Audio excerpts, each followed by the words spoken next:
वो 1000 रुपये खोकर उस अनुभव को खरीदने बाज़ार में नहीं जाएगा। सेक्स जिस अनुभूति को लाता है, अगर वह अनुभूति किन्हीं और मार्गों से उपलब्ध हो सके, तो आदमी का चित्त सेक्स की तरफ बढ़ना अपने आप बंद हो जाता है। उसका चित्त एक नई दिशा लेना शुरू कर देता है। इसलिए मैं कहता हूँ, जगत में समाधि का पहला अनुभव मनुष्य को सेक्स के अनुभव से ही उपलब्ध हुआ है, लेकिन वह बहुत महंगा अनुभव है। वह अति महंगा अनुभव है, और दूसरे कारण हैं कि वह अनुभव कभी एक क्षण से ज़्यादा गहरा नहीं हो सकता। एक क्षण को झलक मिलेगी और हम आपस उन्हीं अपनी जगह पर लौट आते हैं। एक क्षण को किसी लोक में उठ जाते हैं, किसी गहराई पर, किसी पीक एक्सपीरियंस पर, किसी शिखर पर पहुंचना होता है, और हम पहुंच भी नहीं पाते और वापस गिर जाते हैं। जैसे समुद्र की एक लहर आकाश में उठती है, उठ भी नहीं पाती, पहुंच भी नहीं पाती, हवाओं में सिर उठा भी नहीं पाती और गिरना शुरू हो जाता है। ठीक हमारा सेक्स का अनुभव बार बार शक्ति को इकट्ठा करके हम उठने की चेष्टा करते हैं। किसी गहरे जगत में, किसी ऊंची जगत में एक क्षण को हम उठ भी नहीं पाते और सब लहर बिखर जाती है।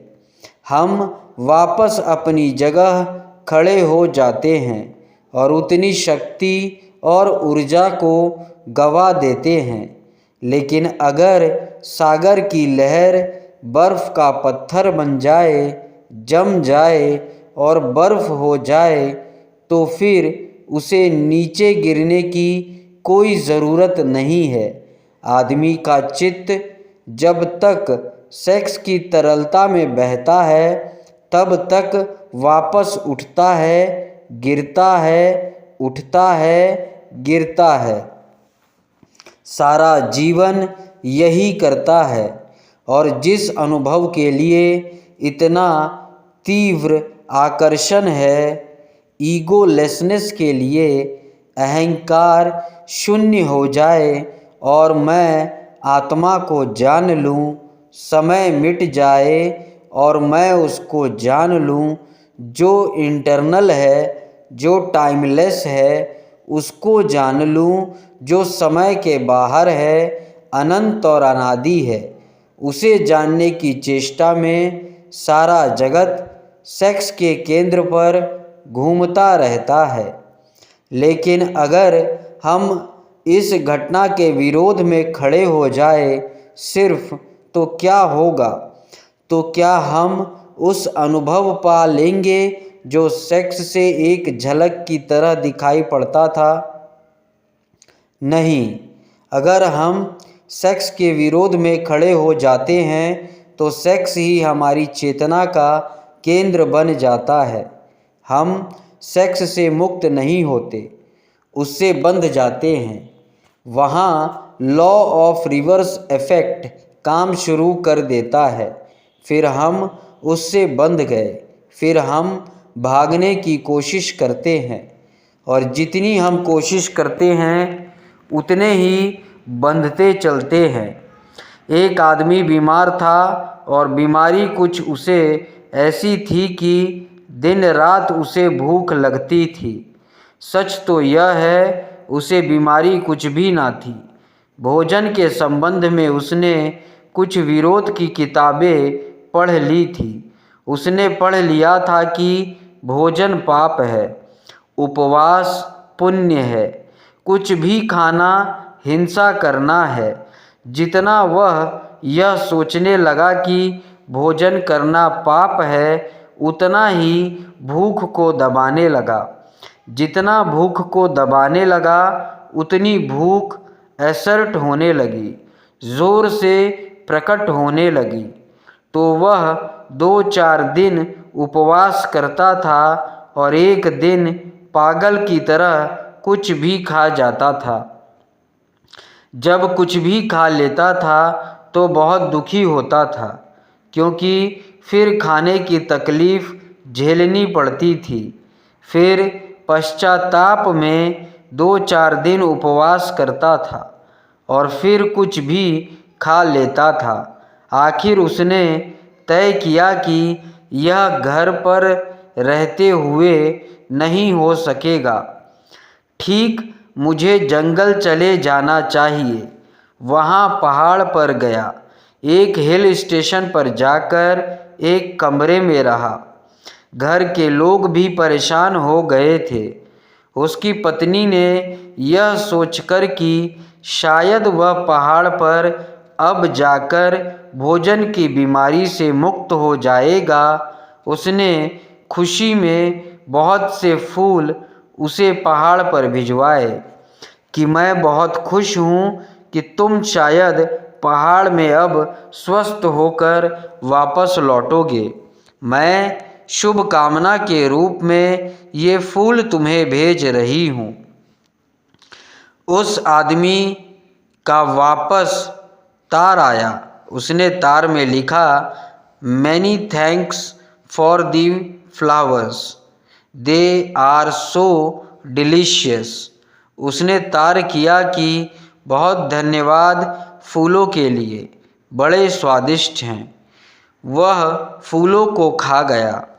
वहाँ पहाड़ पर जो फूल उसको भेजे गए थे, अब कोई आदमी फूलों को खाएगा, इसका हम ख्याल नहीं कर सकते। लेकिन जो आदमी भोजन से लड़ाई शुरू कर देगा, वह फूलों को खा सकता है। आदमी सेक्स से लड़ाई शुरू किया और उसने क्या क्या सेक्स के नाम पर खाया, इसका आपने कभी हिसाब लगाया? आदमी को छोड़कर, सभ्य आदमी को छोड़कर होमोसेक्सुअलिटी कहीं है? जंगल में आदिवासी रहते हैं। उन्होंने कभी कल्पना भी नहीं की है कि होमोसेक्सुअलिटी जैसी चीज़ भी हो सकती है, कि पुरुष और पुरुष के साथ संभोग कर सकते हैं। यह भी हो सकता है यह कल्पना के बाहर है। मैं आदिवासियों के पास रहा हूँ और उनसे मैंने कहा कि सभ्य लोग इस तरह भी करते हैं। वे कहने लगे, हमारे विश्वास के बाहर है, यह कैसे हो सकता है? लेकिन अमेरिका में उन्होंने आंकड़े निकाले हैं। 35% लोग होमोसेक्सुअल हैं और बेल्जियम और स्वीडन और हॉलैंड में होमोसेक्सुअल्स के क्लब हैं, सोसाइटीज़ हैं। अखबार निकलते हैं और वे सरकार से यह दावा करते हैं कि होमोसेक्सुअलिटी के ऊपर से कानून उठा दिया जाना चाहिए, क्योंकि 40% लोग जिसको मानते हैं, तो इतनी बड़ी माइनॉरिटी के ऊपर हमला है यह आपका। हम तो मानते हैं कि होमोसेक्सुअलिटी ठीक है, इसलिए हमको हक होना चाहिए। कोई कल्पना नहीं कर सकता कि यह होमोसेक्सुअलिटी कैसे पैदा हो गई। सेक्स की बाबत लड़ाई का यह परिणाम है।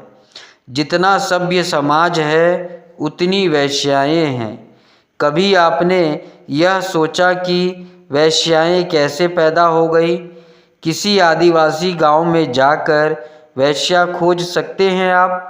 आज भी बस्तर के गांव में वेश्या खोजनी मुश्किल है और कोई कल्पना में भी मानने को राजी नहीं होता कि ऐसी स्त्रियां हो सकती हैं जो कि अपनी इज्जत बेचती हो, अपना संभोग बेचती हो। लेकिन सभ्य आदमी जितना सभ्य होता चला गया, उतनी वेश्याएं बढ़ती चली गई। क्यों? यह फूलों को खाने की कोशिश शुरू हुई है और आदमी की ज़िंदगी में कितने विकृत रूप में सेक्स ने जगह बनाई है। इसका अगर हम हिसाब लगाने चलेंगे तो हम हैरान रह जाएंगे कि यह आदमी को क्या हुआ है। इसका जिम्मा किस पर है, किन लोगों पर है? इसका जिम्मा उन लोगों पर है जिन्होंने आदमी को सेक्स को समझना नहीं, लड़ना सिखाया है, जिन्होंने सप्रेशन सिखाया है, जिन्होंने दमन सिखाया है। दमन के कारण सेक्स की शक्ति जगह जगह से फूटकर गलत रास्तों से बहनी शुरू हो गई है। सारा समाज पीड़ित और रुग्ण हो गया है।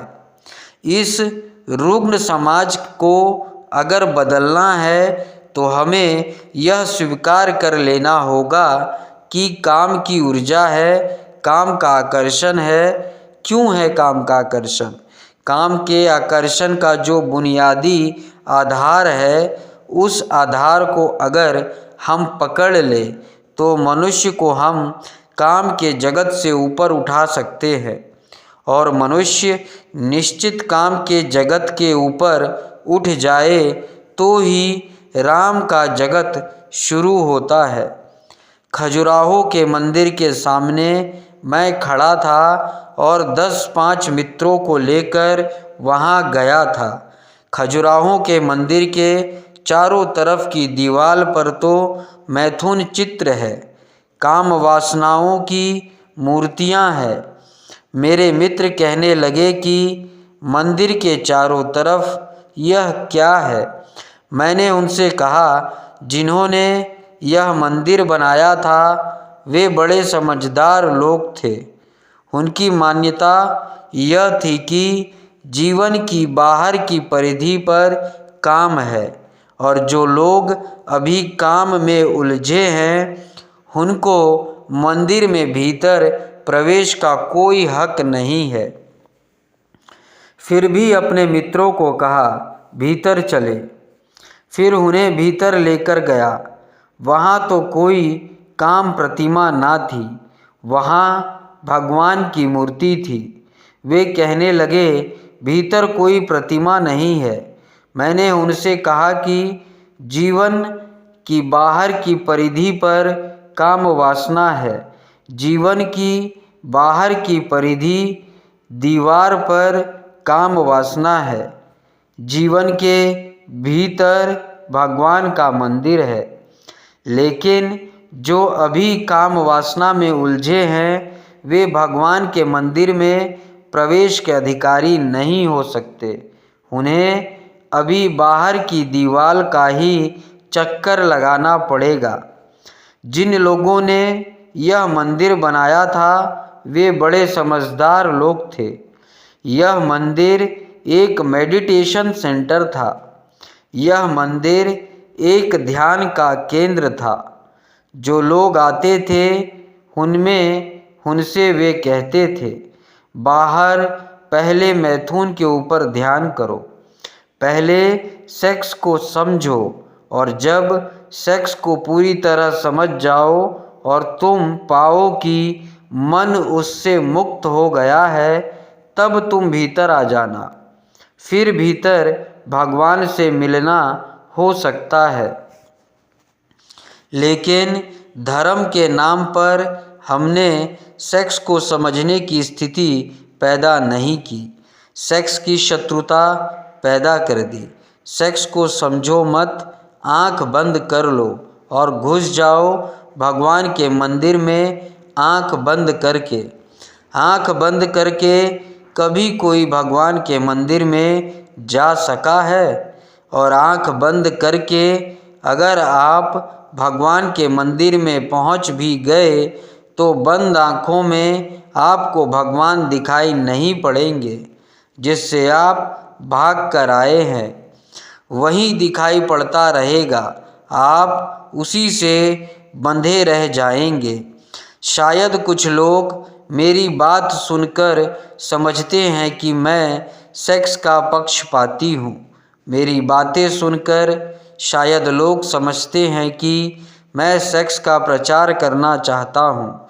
अगर कोई ऐसा समझता हो तो उसने मुझे कभी सुना ही नहीं। ऐसा उससे कह देना। इस समय पृथ्वी पर मुझसे ज़्यादा सेक्स का दुश्मन आदमी खोजना मुश्किल है, और उसका कारण यह है कि मैं जो बात कह रहा हूँ अगर वह समझी जा सकी तो मनुष्य जाति को सेक्स के ऊपर उठाया जा सकता है, अन्यथा नहीं। और जिन थोथे लोगों को हमने समझा है वे सेक्स के दुश्मन थे, वे सेक्स के दुश्मन नहीं थे। उन्होंने सेक्स में आकर्षण पैदा कर दिया, सेक्स से मुक्ति पैदा नहीं की। सेक्स में आकर्षण पैदा हो गया क्योंकि विरोध उसका कारण था।